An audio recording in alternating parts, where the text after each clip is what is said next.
자, 여러분 안녕하십니까. 호텔경영과 김준일입니다. 자, 오늘은 비대면 주간 특강을 맞이해서 여러분들하고 지금 도어데스크 실습을 밖에서 직접 해보려고 나와 있습니다.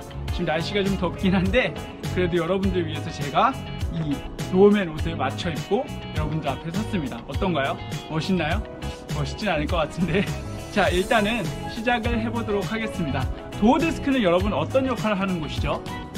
도어데스크, 네, 맞습니다. 도어데스크는 호텔에 손님을 가장 먼저 맞이하고 또 가장 마지막에 배웅하는 곳입니다. 그렇기 때문에 도어데스크는 어떻게 보면 그 호텔의 이미지를, 첫인상을 결정하는 아주 중요한 곳이라서 손님들에게도 그리고 직원들에게도 가장 중요한 부서 중에 하나라고 할 수 있습니다.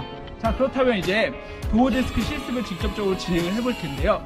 도어데스크는 사실 도어데스크 업무는 여러분들 아시다시피 비가 오나 눈이 오나 밖에서 근무를 해야 돼요. 그래서 근무 환경이 조금 열악할 수는 있지만 그에 따른 수당이나 여러 가지 조건들도 좋으니까 한 번쯤 고려해 보실 법한 직업이라고 할 수 있습니다. 자, 여러분 도어데스크는 첫째로 일단 뭐가 중요하죠? 도어데스크는 자세가 가장 중요합니다. 자세가 가장 중요하기 때문에 다리를 11자로 벌리고, 항상 11자로 벌리고 차렷 자세로 주먹을 말아준 상태로 대기를 합니다. 차가 오는지 늘 보고 있다가 저쪽에서 차가 들어옵니다. 차가 들어올 때는 다리를 모으고 거수 경례를 합니다. 거수 경례.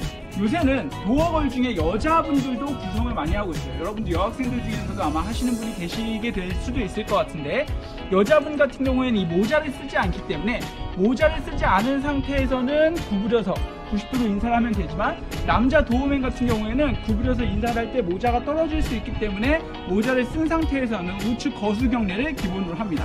그래서 손가락을 말아준 상태로 거수 경례를 먼저 하고요. 차가 들어오고 있습니다. 거수 경례를 먼저 하고, 그리고 똑바로 서서 역시 붙인 채로 차 각도를 이 상태로 유지하면서 오른손 엄지손가락을 붙인 상태로 차를 정지시킵니다. 차를 정지시키고 가서 문을 열어줘야겠죠.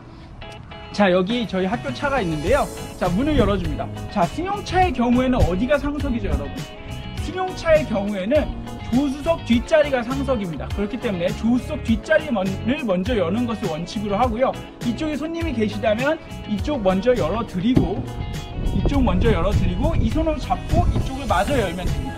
만약에 그런데 조수석 뒤쪽에만 혼자 타고 계시다, 회장님이 오셨다, 이런 식으로 간다고 하면 여기만 잡아서 여는데, 열 때 중요한 것은 그냥 이렇게 여는 것이 아니고 문고리를 끝까지 잡습니다. 잡고 문이 열리고 나면 회장님이 내리실 때 혹은 손님이 내리실 때 머리를 다치지 않도록 왼손으로 문을 잡은 상태에서 오른손으로 이쪽을 받쳐서 내리거나 타실 때 머리가 부딪히지 않도록 합니다. 머리가 부딪히지 않고 탑승을 하시고 하차를 하시면 안녕하십니까 고객님 이라고 정확하게 얘기를 해주시면 되겠죠.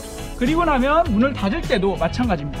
이렇게 그냥 닫는 것이 아니라 문을 닫을 때도 최대한 끝까지 닫아서 이렇게 소리가 크게 나지 않게 닫아주시면 되고요. 그것보다 더 중요한 것이 있습니다. 무엇이죠?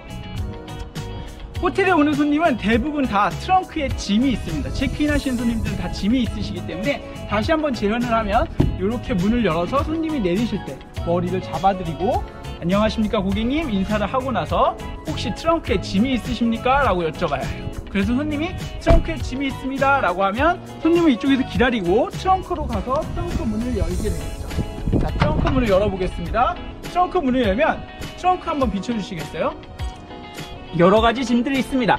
가방도 있고요, 저쪽에 박스도 있고 이런데 손님하고 같이 확인해야 될 부분이 뭐냐면요, 택시를 타고 오시거나 하시는 손님들이 택시 손님 짐이 있고요, 고객님 손님 짐이 있어요. 이것이 헷갈리면 안 됩니다. 때로는 실수로 택시 기사님의 짐까지 한꺼번에 내린다거나 아니면 손님의 짐인데 택시 기사님의 짐이라고 생각해서 내리지 않아서 짐이 분실되는 사고들이 생기곤 하거든요.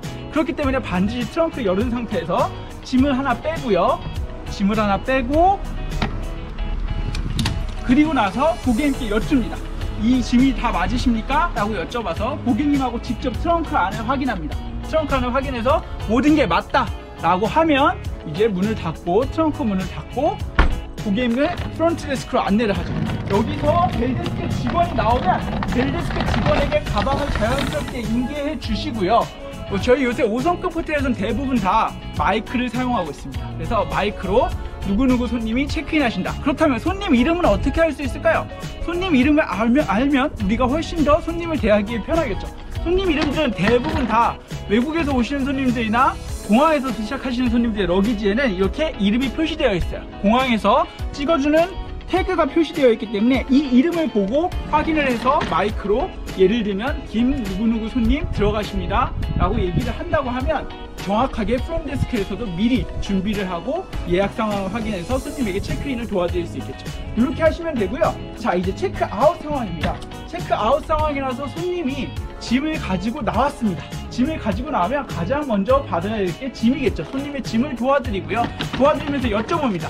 고객님 준비되신 차량이 있으십니까? 라고 여쭤봐서 손님이 택시가 필요하다면 택시로 호출해 주시면 되고요. 공항버스를 탈 거다 라고 하면 공항버스 대기 장소를 안내를 하시면 됩니다. 그런데 만약에 손님이 저 차가 제 차예요 라든지 발레 파킹을 해서 출차를 원한다 하실 경우엔 도와드리고 나서 마지막에 탑승할 때도 마찬가지입니다. 손님하고 먼저 가셔서요, 트렁크를 여시고 손님의 짐을 실어드립니다. 짐이 무거울 수 있어요. 이 짐은 지금 가벼운데 짐이 무거울 때 가장 중요한 게 뭐냐면요, 한 손으로 이렇게 들게 되면 이 부분이 주로 끊어져요. 이 부분이 주로 끊어지면 가방 파손에 또 손해부상에 여러가지 문제가 얽힐 수 있기 때문에 드실 때는 반드시 아래를 같이 들어주시고요. 또한 너무 무겁다 나 무겁다 해가지고 이렇게 해서 그냥 들다가 이 범퍼, 차량의 범퍼를 훼손하는 경우가 있습니다. 이렇게 되면 또 손해배상 문제가 생길 수 있기 때문에 범퍼 훼손을 하지 않는 선에서 아래부터 들어서 밑으로 실어드리고요. 고객님 이 짐이 다 맞으십니까? 여기죠. 아까 체크인할 때랑 반대로 똑같이 체크를 하신 다음에 다 맞는 걸 확인하게 되면 문을 닫고 차문을 닫고 동일하게 우측 뒷좌석 문을 열어서 왼손으로 다시 잡고, 손님 탑승하실 때 머리를 다치는 경우가 더 많거든요. 그렇기 때문에 머리를 잡아드립니다. 머리가 다치지 않도록 이쪽에 손을 대서 잡아드리고 손님이 탑승을 하시고 나면 투숙해 주셔서 감사합니다, 다음에 또 뵙겠습니다 인사하시고 문을 조용히 끝까지 이렇게 닫아주시고 출발하실 때 다시 한번 앞에 와서 차가 출발할 때 거수 경례로 마무리하시면 될 것 같습니다. 자, 여기까지 도어데스크 실습입니다. 여러분들 보시는 동안 뭐 질문이 있으실 수도 있고 사실 어렵지는 않은 직업이에요. 어렵지는 않으나 그러나 아까도 얘기했듯이 저희가 수업 초창기에 얘기했듯이 호텔의 전반적인 이미지를 결정하는 경우, 투숙이 아무리 좋았어도 도어데스크에서 처음에 올 때 도어데스크가 불친절했으면 그 호텔에 대한 이미지가 나빠지고, 또한 투숙을 아주 편하게 하고 나가는 순간에 도어데스크가 불친절하게 했다. 그럼 그 호텔에 대한 이미지가 나빠져서 재방문에도 영향을 미치게 됩니다. 그렇기 때문에 항상 처음을 손님을 처음부터 끝까지 맞이하는 곳이라고 생각을 하시고 임해주시면 될 것 같습니다. 자, 여기까지 하도록 하겠습니다. 감사합니다.